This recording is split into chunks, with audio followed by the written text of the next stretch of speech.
ahead and record on this computer. No.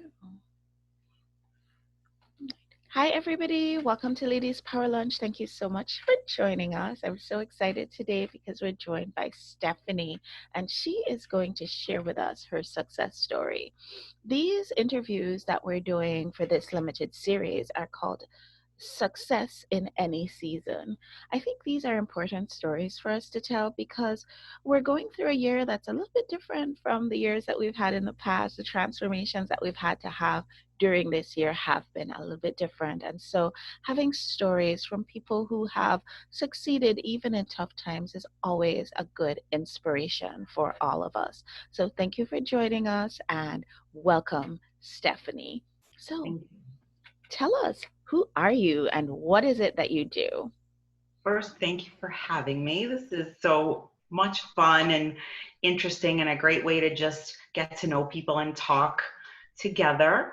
But I am Stephanie Heller, like you said, and I live in Scottsdale, Arizona. And I am the owner of the Profit Lounge, which is a business and life coaching business. And I do coaching full time for usually business owners Mm-hmm. and some people just for life coaching. And I Okay. coach men and women. And yeah, do you want me to tell you kind of who I help and what I do, or will we Yep. do that later? So tell Okay. me who, if if we were looking to find your ideal client, who would that person be? Who's the person that when you see that client just lights you up with joy? Yeah.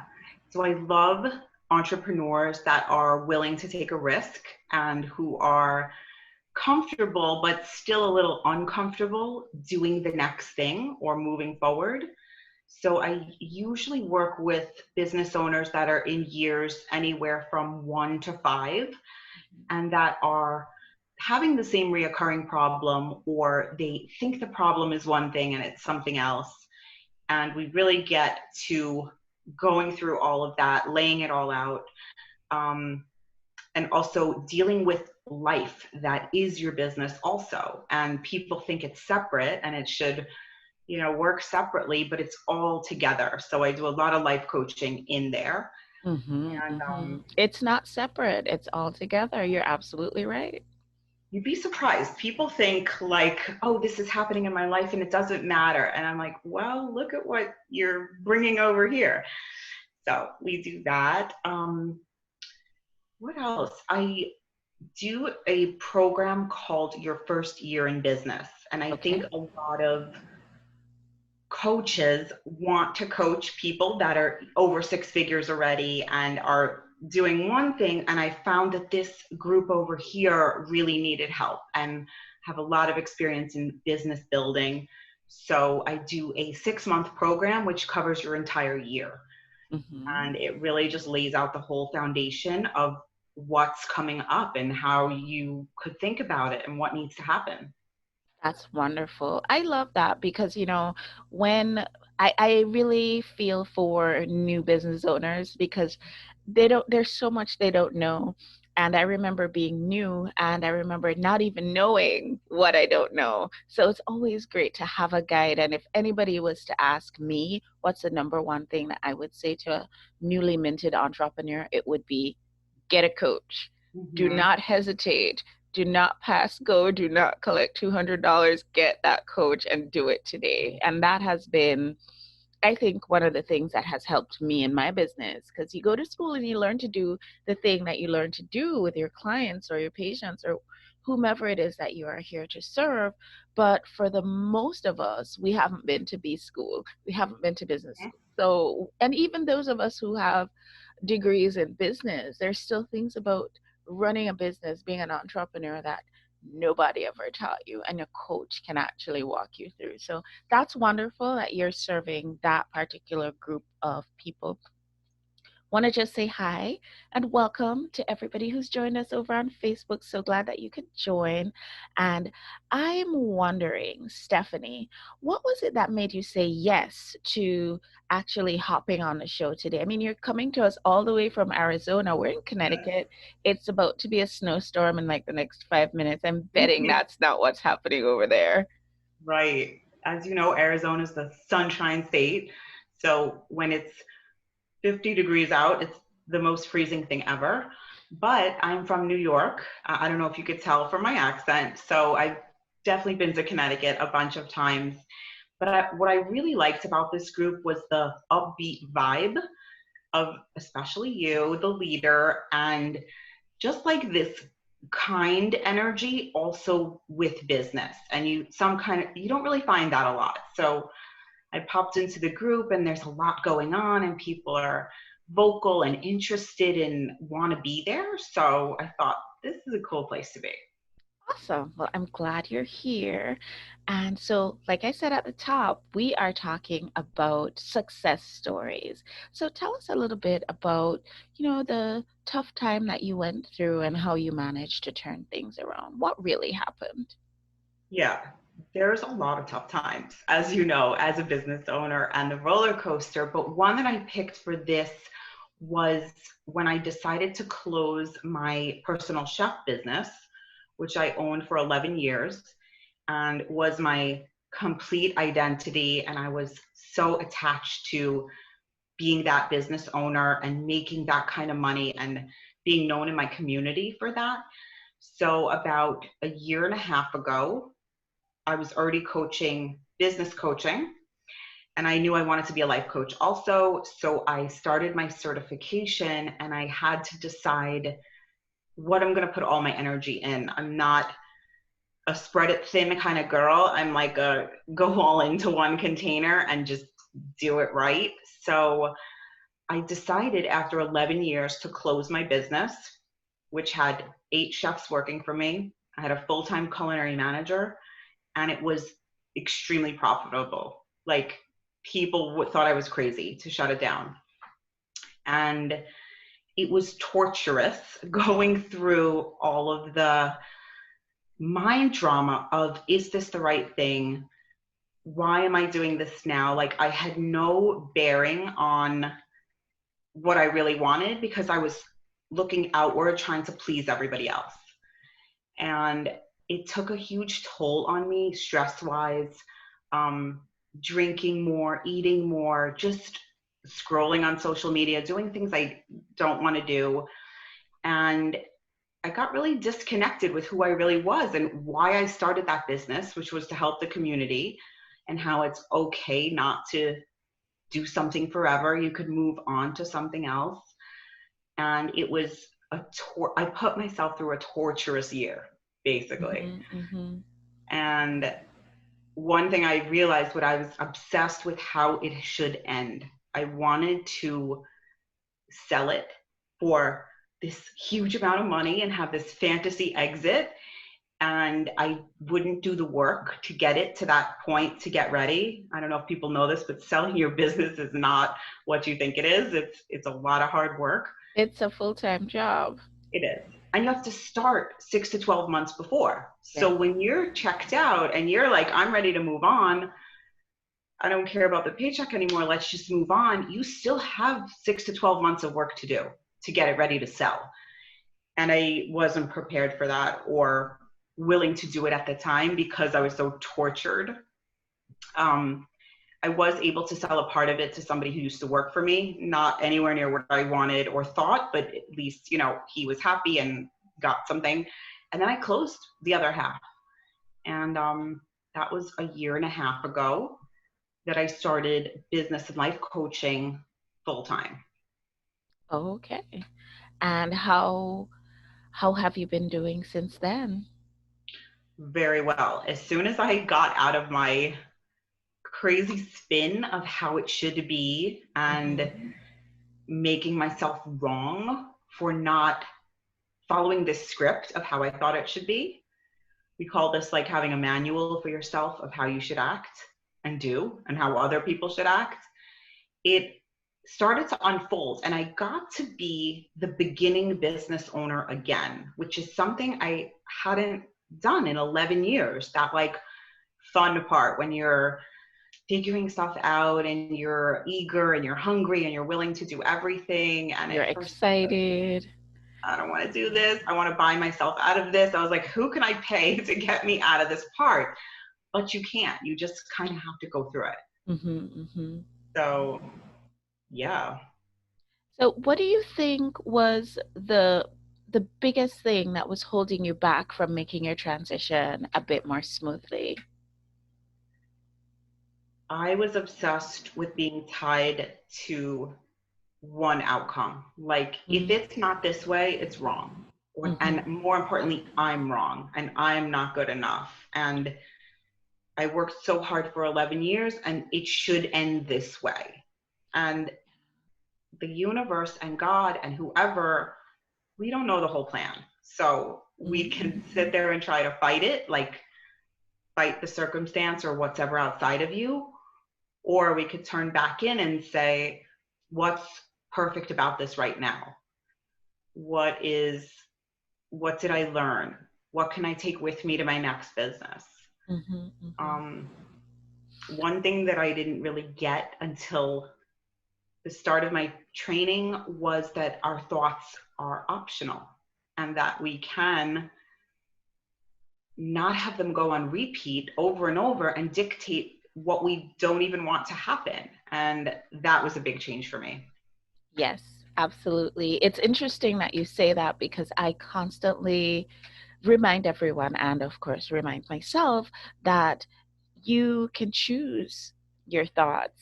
You get to choose, and how you feel about something is a choice. And so Mm-hmm.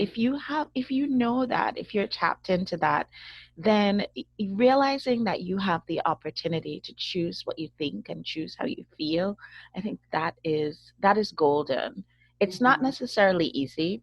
In my experience, it has taken practice, Sure. but it's worth it. It is so worth it to really tune in to what it is that you're feeling and what it is that you're thinking, and making shifts when that needs to happen. It's Mm-hmm. interesting that you talk about having sort of this map or this plan for your life. I feel that what you're talking about will resonate a lot with a lot of our members, because very many of us, we had a life before we came to this entrepreneurial path. You were an entrepreneur before, but in a different space, and then you moved over to working in coaching. For somebody like me, for example, I used to work in corporate, Mm-hmm. and that was a very, very steady plan. It was something that was all planned out, kind of know exactly what our trajectory should be as long as we stay the course. And how many of the women in this group have had very similar experiences? And making that jump from one thing to the next, it can be really, really heart wrenching, because you've spent so much of your life being focused that this is the thing that I'm going to do. This is my thing. This is what I'm known for. There is even perhaps some identity tied up in the vocation as well. And so to make a jump to something completely different. So for me, going from being a physician to being a coach, people will even ask you, like, why would you even want to do that? You have your very successful business as a chef. Why would you do that? Were those some of the questions that you were having fielded at you? Definitely. And especially people who knew the backside of it and Mm-hmm. how many current clients we had and what was actually going on. Like, no one would have walked away from that. Like, Mm-hmm. nobody, I Mm-hmm. don't think. But that's the story I was telling myself. And it's actually not true. So, yeah, people that worked for me, people that past, like clients that I've had or have known for a very long time, were like, why would you do this? You're like the best known service here. You have the best reputation. You have, and I'm like, well, I don't know. It's been an honor trying to do something else. Yes. Like, I don't know. Yes. And the thing that we can embrace is that you did well. while you were doing it. You were fantastic. And there's no blueprint in the sky that says that you have to do this thing from the day that you're born until the day that you die. You get to choose to do something else. You get to experience a different option. And I'm really excited that that's what's happening for you. So, my next question for you is, there are other people out there who they might be going through tough times right now. What would you say is like the number one thing that you would say to them to help them get through the tough times that they're going through right now? Yeah. I wrote down two, but I'm going to pick one. Okay. Well, you could tell us too. I mean, we have time. You could tell us. We want to know all the Okay. things. Anything that can help us, we want to One, know. okay. One is one thing we kind of talked about, which is just questioning your thoughts. You have to like slow it down because it almost seems automatic. Like we jump from one thing to the next and you're on this like train going really fast. So we think something outside of us is causing us to feel bad, but it's really not. You're having a thought about it in the middle, but we don't know what that is because it's going so fast. So I have my clients and I do all this work myself as well. Write it down, ask yourself if it's true. What do I get when I believe this? And do I want to keep believing this? And then what would happen if I believed something else? And I think that also ties into things that are going on right now. Like, Yeah. obviously, it's a bizarre time, but things were always uncertain. People don't realize that. Like, even though this is all amplified, but the biggest shift I saw in myself and in my clients is when we stop blaming circumstances and things outside of us. Hmm. And we're never taught that in school. I was never taught this ever, like from my parents, anything. I thought that the world controlled the way I thought. Like I was just reacting to it instead Yeah. of the cause of it. And once you realize you're the cause of it and you're not blaming it, then you have more control of your thoughts and your feelings, and your circumstances almost don't matter, meaning you could choose to think about it what you want. So the pandemic is horrific and crazy, but honestly, my life is better than before. Hmm. Hmm. Absolutely. And you said you had another piece of advice for us? That was the two kind of combined. Like, Okay, you just question your thoughts and stop blaming things outside of you. yeah, no, you're spot on. I mean, I think most of us we believe that our circumstances have to dictate the way that we feel, and the truth is we get to feel how we want to feel in spite of the circumstances. Mm-hmm. And again, not saying that we're trying to put a happy face sticker on a bad situation, but we're talking about that inner joy and that inner peace even when things aren't going well. So I absolutely 100% hop on board with that. When you think about moving forward, what's next for you? What's next? Right now, I am obsessed with learning the tools that we have through the life coach school where I got certified and bringing those to more people because 99% of the world has no idea that your thoughts are optional. I found that. Like anyone I talk to, they kind of look at you weird, but we use this tool called the model where you get to see your thoughts and what they're getting you and how you really have control over it. And I love teaching that to people and having them coach themselves. There doesn't have to always be this answer outside of them where they have to be always on the lookout versus growing the belief in yourself. So that is a passion of mine. I have 3 young kids, so I am obsessed with them as well. How old are your kids? They have, I have a girl who's 7 And then I Hmm. have 3.5-year-old twins. Oh my goodness. God bless Yeah. you. Twins. Yeah. Good luck with that. Yeah, exactly. Awesome.